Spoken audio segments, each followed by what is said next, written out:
ने press conference में उन्होंने जम्मू कश्मीर से 2 बीजेपी उम्मीदवारों के चुनने के लिए सभी मतदाताओं का धन्यवाद अदा किया।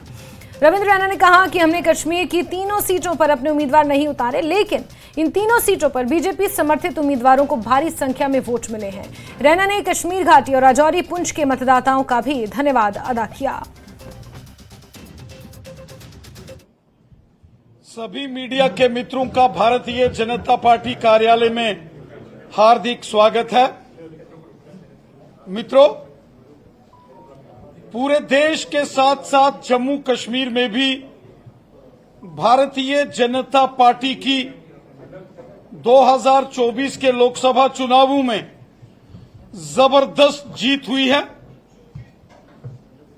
जम्मू कश्मीर की 2 parliament seats, Jammu Reasi parliament seat जिस पर श्रीमान जुगल किशोर शर्मा साहब लगातार तीसरी बार शानदार तरीके से जीतकर मेंबर पार्लियामेंट चुने गए हैं, और वहीं उधमपुर, कठुआ, डोडा पार्लियामेंट सीट से केंद्रीय मंत्री डॉक्टर जितेंद्र सिंह साहब लगातार तीसरी बार मेंबर पार्लियामेंट चुने गए हैं।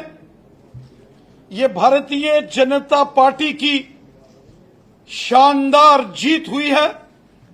मैं दिल की गहराइयों से जम्मू कश्मीर की जनता का शुक्रिया अदा करता हूं, धन्यवाद करता हूं। लोकसभा